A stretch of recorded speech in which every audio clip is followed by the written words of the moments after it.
यह कहानी तब शुरू होती है जब इज़राइल का आकाश चुप था। न कोई भविष्यवाणी, न कोई चेतावनी, न कोई आवाज। लोग मंदिर जाते थे पर उनका हृदय कहीं और था।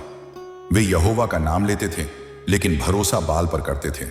और ठीक इसी अंधकार में, बिना किसी परिचय के, बिना वंशावली के, बिना किसी पृष्ठभूमि के, एक नाम इतिहास में प्रवेश करता है, एलिय्याह। बाइबल उसके जन्म की कहानी नहीं बताती, उसके माता पिता का नाम नहीं, उसकी शिक्षा नहीं। वह अचानक प्रकट होता है, जैसे आग अचानक भड़क उठती है। एलिय्याह तिशबी, जो गिलाद के निवासियों में से था, बस इतना ही। लेकिन कई बार परमेश्वर के सबसे बड़े काम सबसे कम जानकारी वाले लोगों से शुरू होते हैं। उस समय इस्राएल का राजा था अहाब, और बाइबल कहती है उसने अपने से पहले के सभी राजाओं से अधिक बुराई की। उसने ईजेबेल से विवाह किया, एक ऐसी रानी जो बाल देवता की उपासक थी। बाल वर्षा का देवता माना जाता था। फसल, बादल, उपज, सब कुछ उसके नाम पर था। धीरे धीरे यहोवा के वेदियां गिरा दी गईं, भविष्यद्वक्ताओं को मार दिया गया और बाल के मंदिर खड़े कर दिए गए। लोग कहते थे यहोवा भी ठीक है, बाल भी ठीक है, लेकिन परमेश्वर आधे दिल से कभी संतुष्ट नहीं होता। और तभी एलिय्याह राजा अहाब के सामने खड़ा होता है। न कोई डर, न कोई भूमिका, सीधे शब्द, जिस यहोवा के सामने मैं खड़ा हूं उसकी शपथ, मेरे वचन के बिना न ओस गिरेगी न वर्षा होगी। बस, कोई चेतावनी नहीं, कोई समय सीमा नहीं, कोई बहस नहीं, और वह चला गया। यह केवल सूखे की घोषणा नहीं थी, यह एक चुनौती थी। यदि बाल सच में वर्षा का देवता है तो अब दिखाए।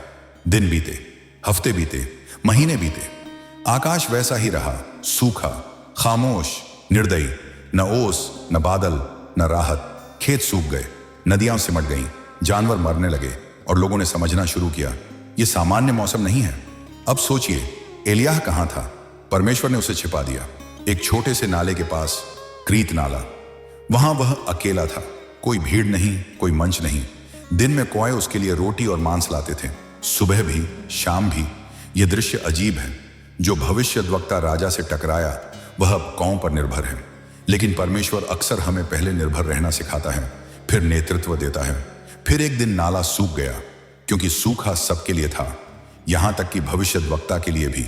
और तब यहोवा ने कहा, सिदोन के सारेपत नगर जा, मैंने वहां एक विधवा को ठहराया है। यह मांग कठोर लग सकती है, लेकिन यह परीक्षा थी। पहले परमेश्वर, फिर सब कुछ। और उस विधवा ने विश्वास किया। उस दिन से आटा खत्म नहीं हुआ, तेल सूखा नहीं, हर दिन पर्याप्त, कभी ज्यादा नहीं, कभी कम नहीं। यहीं से हम समझते हैं एलिय्याह केवल आग का भविष्यद्वक्ता नहीं था, वह विश्वास का आदमी था। छोटी जगहों में, छुपे हुए दिनों में बड़े चमत्कार अचानक नहीं आते, वे एकांत में तैयार होते हैं। और यह कहानी अभी शुरू हुई है, क्योंकि आग अभी उतरी नहीं है। अगर आप यह सुन रहे हैं तो शायद परमेश्वर आपको भी अंधकार में तैयार कर रहा है। कभी कभी परमेश्वर चमत्कार को धीरे धीरे चलाता है। हर दिन थोड़ा आटा, हर दिन थोड़ा तेल, न ज्यादा न कम। और विधवा के घर में हर सुबह उम्मीद फिर से जागती थी।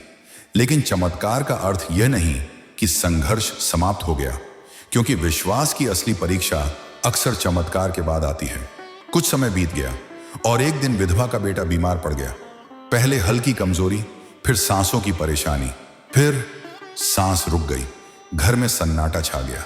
वही घर जहां जीवन रोज पकता था अब मृत्यु से भर गया। विधवा टूट गई।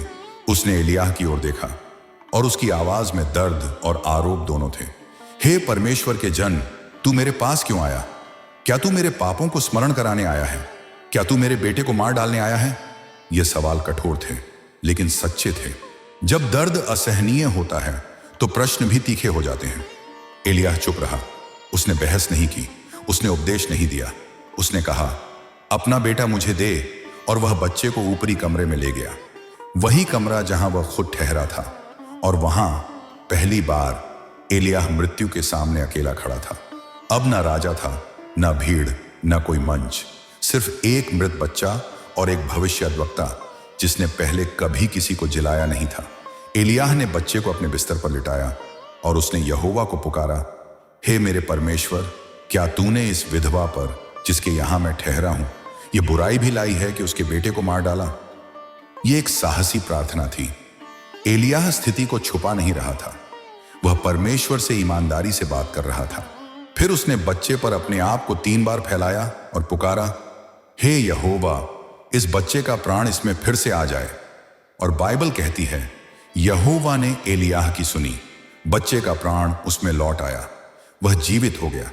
एलियाह उसे नीचे ले आया और विधवा से कहा, देख, तेरा बेटा जीवित है। अब विधवा की आंखों में आंसू थे, लेकिन ये अलग थे, दर्द के नहीं, पहचान के। उसने कहा, अब मैं जान गई हूं कि तू सचमुच परमेश्वर का जन है और तेरे मुंह से निकला वचन सत्य है। यह पहला पुनरुत्थान था जिसका उल्लेख बाइबल में मिलता है। आग से पहले जीवन आया, और यही एलियाह की कहानी और गहरी हो जाती है, क्योंकि अब वह केवल सूखे का भविष्यद्वक्ता नहीं रहा, वह मृत्यु पर परमेश्वर की शक्ति का साक्षी बन चुका था। लेकिन बाहर इस्राएल में वन हालात बदतर हो रहे थे। सूखा अब तीसरे वर्ष में प्रवेश कर चुका था। लोग भूखे थे, गांव उजड़ रहे थे, पशु मर रहे थे, और राजा अहाब एलियाह को दोष दे रहा था। अहाब ने ओबद्याह को भेजा, जो यहोवा का डर मानने वाला था। ओबद्याह ने 100 भविष्यद्वक्ताओं को गुफाओं में छिपाया था, 50-50 करके। यह गुप्त विश्वास था, खामोश लेकिन जीवित। और एक दिन ओबद्याह एलियाह से मिला। वह डर गया, क्या तू ही मेरा स्वामी एलियाह है? यदि मैं राजा को बताऊं और तू न मिले तो वह मुझे मार डालेगा। एलियाह ने कहा, जा कह दे, आज मैं उससे मिलूंगा। यह वही एलियाह था जो कभी छिपा था, अब सामने आने को तैयार था। जब अहाब और एलियाह आमने सामने आए, राजा बोला, क्या तू ही है इस्राएल को कष्ट देने वाला? एलियाह ने उत्तर दिया, मैंने नहीं, तू और तेरे पिता का घराना इस्राएल को कष्ट दे रहा है, क्योंकि तुमने यहोवा को छोड़ बालों की पूजा की। अब चुनौती खुली थी और एलियाह ने कहा, करमेल पर्वत पर सब लोगों को इकट्ठा कर और बाल के 450 भविष्यद्वक्ताओं को भी। यह तूफान से पहले की शांति थी। करमेल पर्वत उस दिन सिर्फ एक पहाड़ नहीं था, वह एक न्यायालय था, एक ऐसा स्थान जहां निर्णय होने वाला था, कौन सच्चा है और कौन सिर्फ शोर। 3 साल से आकाश बंद था, धरती फटी हुई थी, लोग थक चुके थे, और अब पूरा इज़राइल एक ही जगह इकट्ठा था। राजा अहाब, बाल के 450 भविष्यद्वक्ता और एक अकेला आदमी एलियाह। एलियाह ने लोगों की ओर देखा और बोला, तुम कब तक 2 विचारों के बीच लंगड़ाते रहोगे? यदि यहोवा परमेश्वर है तो उसी के पीछे चलो, और यदि बाल तो उसके पीछे। भीड़ चुप थी। चुप्पी अक्सर अपराध की भाषा होती है। फिर एलियाह ने प्रस्ताव रखा, हमें 2 बैल दिए जाएं, एक वेदी बाल के लिए, एक यहोवा के लिए। जिस देवता की ओर से आग उतरे वही सच्चा परमेश्वर होगा। लोग बोले, यह ठीक है। अब खेल शुरू हुआ। बाल के भविष्यद्वक्ताओं ने पहले वेदी बनाई, बैल रखा और सुबह से पुकारने लगे, हे बाल, हमें उत्तर दे। घंटे बीत गए, कोई आवाज नहीं, कोई चिन्ह नहीं। वे नाचे, कूदे, चिल्लाए। दोपहर हुई और तब एलियाह ने व्यंग्य किया, जोर से पुकारो, शायद वह सोच में हो या कहीं गया हो या सो रहा हो, जगाना पड़ेगा। यह अपमान नहीं था, यह सत्य को उजागर करना था। बाल के भविष्यद्वक्ता और उग्र हो गए। उन्होंने अपने आप को तलवारों से काटा, लहू बहने लगा। शाम की भेंट तक वे पागलों की तरह चिल्लाते रहे, लेकिन कोई उत्तर नहीं, कोई आग नहीं, कोई जीवन नहीं। और तब एलियाह आगे बढ़ा। उसने कहा, मेरे पास आओ। और लोग धीरे धीरे उसके पास आए। उसने यहोवा की टूटी हुई वेदी फिर से बनाई, 12 पत्थर, 12 गोत्रों के नाम पर, क्योंकि यह वेदी विभाजन के लिए नहीं, पहचान के लिए थी। एलियाह ने बैल रखा, लकड़ी सजाई और फिर कुछ ऐसा किया जो विश्वास से परे था। उसने कहा, 4 घड़े पानी से भरकर वेदी पर डालो। 1 बार, 2 बार, 3 बार। वेदी भीगी, लकड़ी भीगी, खाई पानी से भर गई। अब बहाना भी नहीं बचा।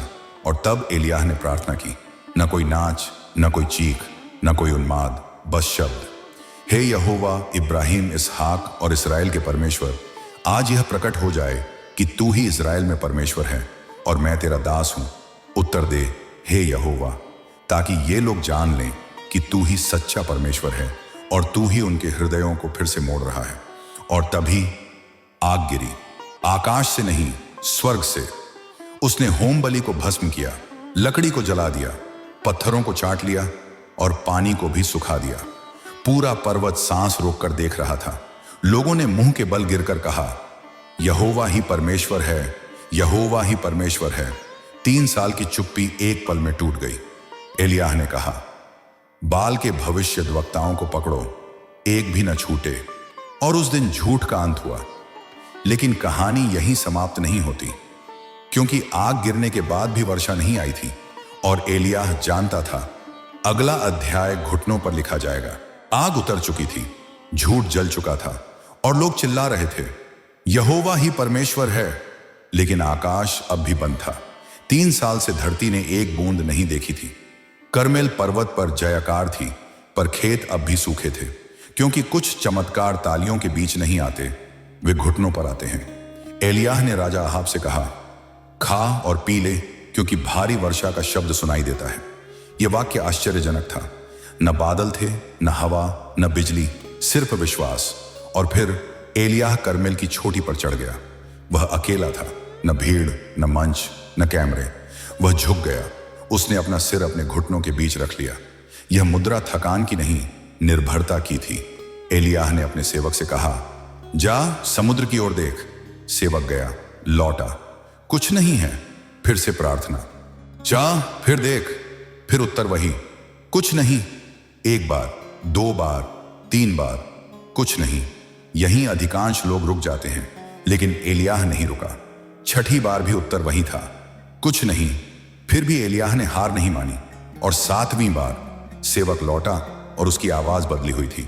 समुद्र से एक छोटा सा बादल उठ रहा है, मनुष्य की हथेली के समान, बस इतना। न तूफान, न गरज, केवल एक संकेत। और एलियाह जान गया, परमेश्वर ने उत्तर दे दिया है। उसने कहा, अहाब से कह दे रथ तैयार करे, क्योंकि वर्षा आ रही है। कुछ ही देर में आकाश काला हो गया, हवा चली, बिजली चमकी और भारी वर्षा धरती पर गिरने लगी। 3 साल की प्यास रो पड़ी, नदियां भरने लगी, धरती सांस लेने लगी। और फिर एक और अद्भुत दृश्य हुआ।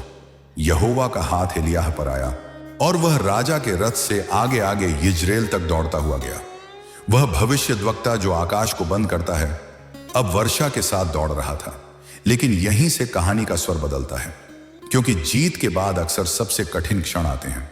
जब रानी ईजेबेल ने सुना कि बाल के भविष्यद्वक्ता मारे गए हैं, उसने एलियाह को संदेश भेजा, कल इसी समय तेरी दशा भी उन्हीं जैसी होगी। बस एक वाक्य, लेकिन वह वाक्य दिल में उतर गया। वही एलियाह जिसने आग देखी थी, वर्षा बुलाई थी, राजा के आगे दौड़ा था, वह डर गया और वह भागा। हां, एलियाह भागा। यह वाक्य हमें असहज करता है, क्योंकि हम अपने नायकों को कमजोर नहीं देखना चाहते। लेकिन यही बाइबल की सच्चाई है। एलियाह जंगल में पहुंचा, एक झाड़ के नीचे बैठा और उसने कहा, हे यहोवा, अब बहुत हो गया, मेरी जान ले ले। यह हार की प्रार्थना नहीं थी, यह थकान की पुकार थी। और परमेश्वर नाराज नहीं हुआ। यहोवा ने एक स्वर्गदूत भेजा, उसके सिरहाने रोटी और पानी रखा गया और आवाज आई, उठ खा। एलियाह खाया और सो गया। फिर स्वर्गदूत आया, उठ खा, क्योंकि आगे का मार्ग लंबा है। परमेश्वर ने उसे पहले आराम दिया। रोटी और पानी केवल शरीर को नहीं, आत्मा को भी फिर से खड़ा करते हैं। एलियाह उठा। उसमें अब भी डर था, लेकिन दिशा मिल चुकी थी। स्वर्गदूत के वचन में कोई तसल्ली नहीं, केवल सच्चाई थी। आगे का मार्ग लंबा है। एलियाह चला। दिन नहीं गिने, रातें नहीं गिनी, बस चलता रहा। 40 दिन और 40 रात, रेगिस्तान, चुप्पी, खालीपन और अंत में होरेब पर्वत, वही पर्वत जहां मूसा ने परमेश्वर की महिमा देखी थी। एलियाह एक गुफा में जा छिपा। वहां पहली बार वह सचमुच अकेला था। और तब यहोवा का वचन आया, एलियाह, तू यहां क्या कर रहा है? यह सवाल जानकारी के लिए नहीं था, यह आमंत्रण था अपने दिल को खोलने का।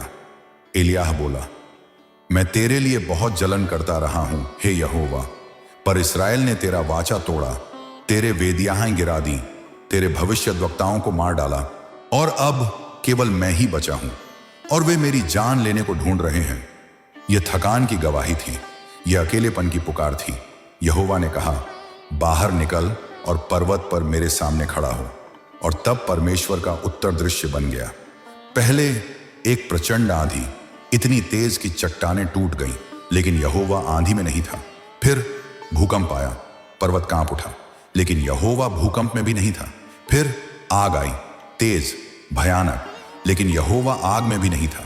यह वही एलियाह था जिसने आग देखी थी, लेकिन यहां आग भी पर्याप्त नहीं थी। और फिर एक धीमी कोमल आवाज, न गरज न शोर, बस शांति, और वहीं यहोवा था। एलियाह ने अपना मुंह ढांप लिया और गुफा के द्वार पर खड़ा हो गया, क्योंकि परमेश्वर हमेशा शोर में नहीं आता, कभी कभी वह फुसफुसाहट में बोलता है।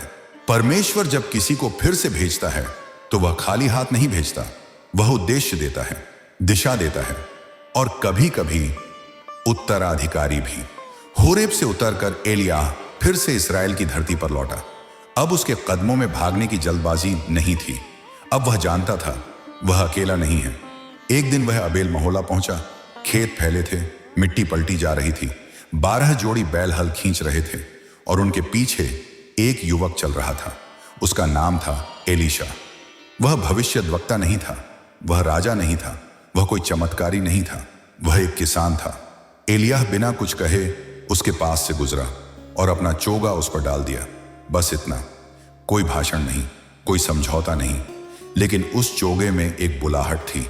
एलीशा रुक गया, उसने बैलों को छोड़ा और एलियाह के पीछे दौड़ा। मुझे अपने माता पिता को चूम लेने दे, फिर मैं तेरे पीछे आऊंगा। एलियाह ने कहा, जा, लौट जा, मैंने तुझसे क्या किया है। यह अस्वीकृति नहीं थी, यह परीक्षा थी। एलीशा लौटा, उसने बैलों को लिया, हल की लकड़ियों से आग जलाई और बैलों को बलि कर दिया और लोगों को खिलाया। यह वापसी का नहीं, त्याग का चिन्ह था।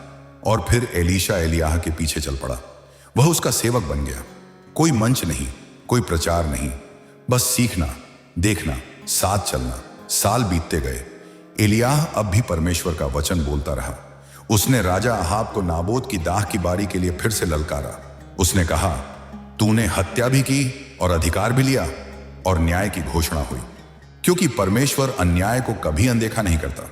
लेकिन समय अब बदल रहा था। एलियाह जानता था उसका अंत सामान्य नहीं होगा। एक दिन यहोवा ने उससे कहा, आज मैं तुझे उठा लेने वाला हूं। और एलियाह एलीशा के साथ यात्रा पर निकला। पहले गिलगाल। एलियाह ने कहा, तू यहीं ठहर, यहोवा ने मुझे आगे भेजा है। लेकिन एलीशा ने कहा, जैसे यहोवा जीवित है और जैसे तू जीवित है, मैं तुझे नहीं छोड़ूंगा। फिर बेतेल, फिर वही बात, फिर वही उत्तर, फिर यरीहो, और फिर वही। क्योंकि जो बुलाहट को सच में पकड़ता है वह आधे रास्ते नहीं छोड़ता। और अंत में यरदन नदी। एलियाह ने अपना चोगा लिया, नदी पर मारा, और पानी 2 भागों में बंट गया। दोनों सूखी भूमि पर पार गए। और तब एलियाह ने पूछा, बताओ, तेरे लिए क्या करूं, इससे पहले कि मैं उठा लिया जाऊं? एलीशा बोला, तेरी आत्मा का 2 गुना भाग मुझ पर आ जाए। यह पद की मांग नहीं थी, यह विरासत की मांग थी। एलियाह ने कहा, तूने कठिन बात मांगी है, पर यदि तू मुझे उठाए जाते देखे तो यह तेरे लिए होगा। यरदन के किनारे हवा अलग थी। वहां कोई भीड़ नहीं थी, कोई राजा नहीं, कोई सेना नहीं, सिर्फ 2 आदमी, एक जिसने आग को बुलाया था और एक जो आग को आगे ले जाने वाला था। एलियाह और एलीशा नदी पार कर चुके थे। पानी अब भी 2 भागों में खड़ा था, जैसे सृष्टि इस क्षण को याद रखना चाहती हो। एलियाह ने एलीशा की ओर देखा। यह विदाई थी, लेकिन शब्दों के बिना। और तभी आकाश फट पड़ा। आग का एक रथ और आग के घोड़े बीच में आ गए। वे दोनों को अलग कर गए और एलियाह बवंडर के साथ आकाश में उठाया गया। न बीमारी, न बुढ़ापा, न कब्र, एक मनुष्य जो मृत्यु को नहीं चखा। एलीशा देखता रहा, उसकी आंखें हटी नहीं, क्योंकि शर्त यही थी। और वह चिल्लाया, हे मेरे पिता, हे इस्राएल के रथ और घुड़सवार। यह शोक नहीं था, यह पहचान थी। और फिर एक चीज धरती पर गिरी, एलियाह का चोगा। वही चोगा जो कभी एक खेत में किसान पर डाला गया था, अब वह एलीशा के हाथ में था। एलीशा यरदन की ओर लौटा। वही नदी, वही पानी, लेकिन अब एलियाह नहीं था। सिर्फ प्रश्न था, क्या परमेश्वर अब भी वही है? एलीशा ने चोगा उठाया, नदी पर मारा और बोला, एलियाह का परमेश्वर कहां है? और पानी फिर से 2 भागों में बंट गया। अब कोई संदेह नहीं था, आत्मा स्थानांतरित हो चुकी थी। दूर खड़े भविष्यद्वक्ताओं के पुत्र यह सब देख रहे थे।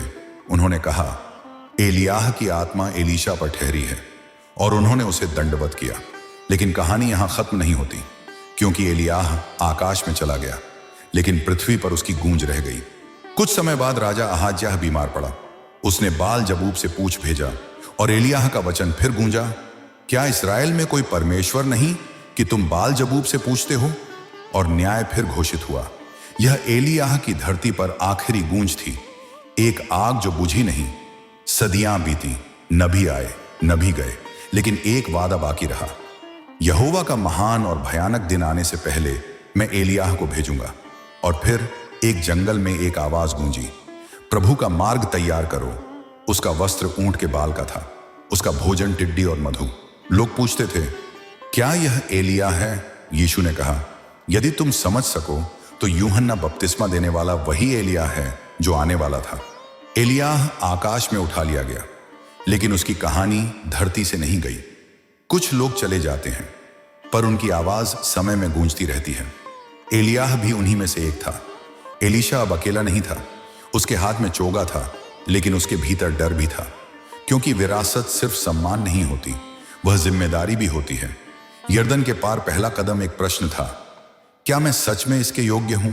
और पहला उत्तर चमत्कार बना, पानी फिर से बंटा। लेकिन अब लोगों की नजर एलीशा पर थी। वे देखना चाहते थे, क्या आग अब भी जलती है? यरीहो के लोग उसके पास आए। नगर अच्छा है, पर पानी खराब है और भूमि बांझ है। एलीशा ने एक नया कटोरा मंगवाया, उसमें नमक डाला और जल स्रोत में डाल दिया। उसने कहा, यहोवा कहता है, मैंने इस जल को चंगा किया है। और वह जल आज तक चंगा है। यह आग नहीं थी, यह चंगाई थी। कुछ आगे एक और घटना। कुछ लड़के एलीशा का मजाक उड़ाने लगे, अरे गंजे ऊपर जा। ये सिर्फ शब्द नहीं थे, ये परमेश्वर के काम का अपमान था। और न्याय हुआ, कठोर, भयानक। यह याद दिलाता है, परमेश्वर की उपस्थिति खिलवाड़ नहीं है। लेकिन इस सब के बीच एलिय्याह की छाया अब भी मौजूद थी, क्योंकि एलीशा जो कुछ कर रहा था वह उसी आग का विस्तार था। और फिर सदियों बाद एक और पहाड़।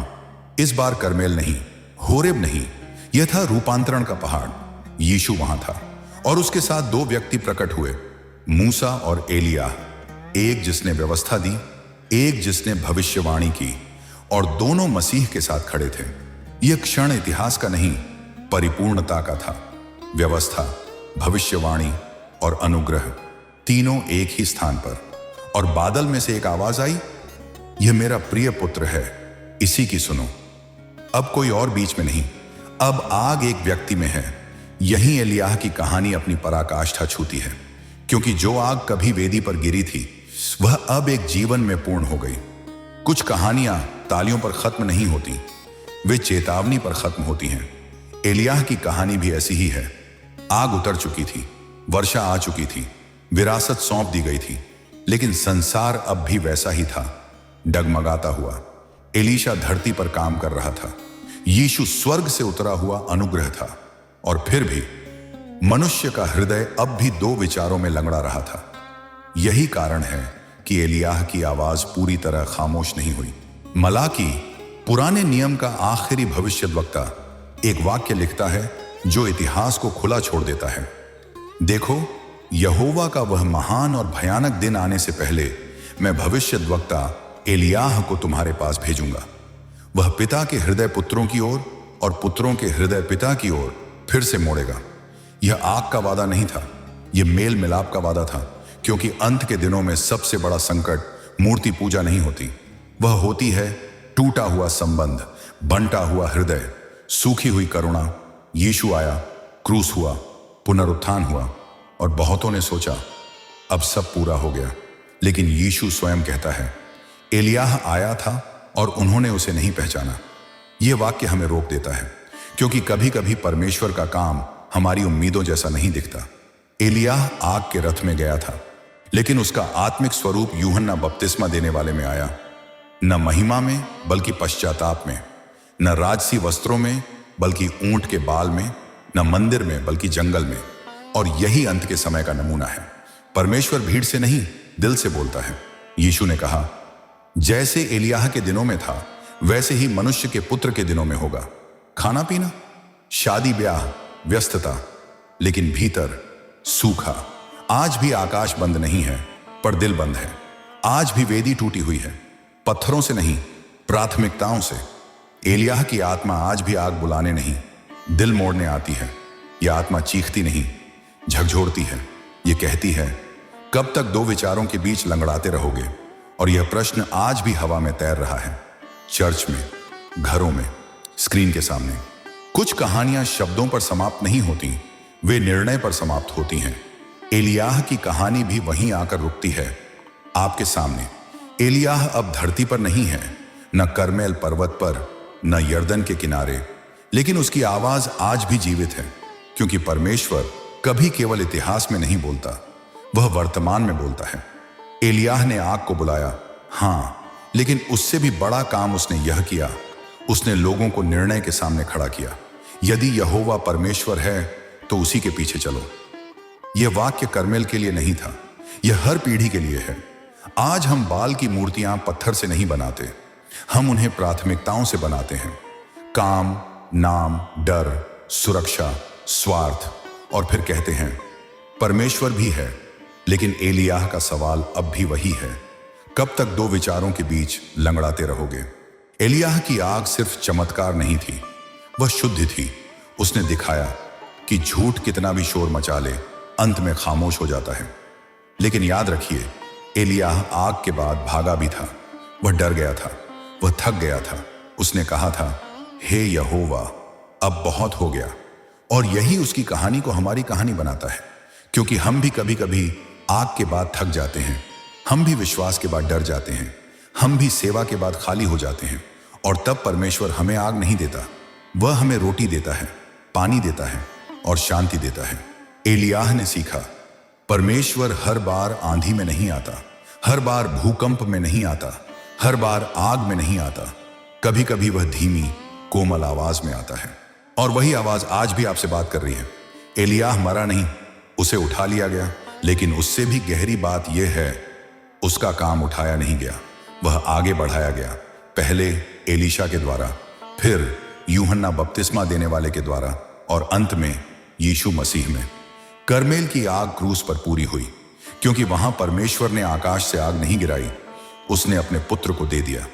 एलियाह आग बुलाता था ताकि लोग डरें, यीशु अनुग्रह लेकर आया ताकि लोग बदलें। और फिर भी निर्णय अब भी आवश्यक है। बाइबल एलियाह की कहानी को यही नहीं बंद करती, वह उसे आपके दिल के सामने रख देती है और पूछती है, अब तुम क्या करोगे? क्या तुम सिर्फ आग देखोगे या वेदी भी बनाओगे? क्या तुम सिर्फ कहानी सुनोगे या जीवन बदलोगे? क्या तुम सिर्फ चमत्कार चाहोगे या परमेश्वर स्वयं? एलियाह की कहानी इसलिए नहीं लिखी गई कि हम उसे याद करें, वह इसलिए लिखी गई कि हम जाग जाएं। और यदि आज आपके भीतर कुछ हिल रहा है, कोई बेचैनी, कोई प्रश्न, कोई चुप सी पुकार, तो यह संयोग नहीं है, यह वही धीमी कोमल आवाज है। आग अब भी गिर सकती है, लेकिन इस बार वेदी पत्थरों की नहीं, दिल की है। और यह कहानी यहीं समाप्त नहीं होती, क्योंकि अब यह आपकी कहानी बन सकती है।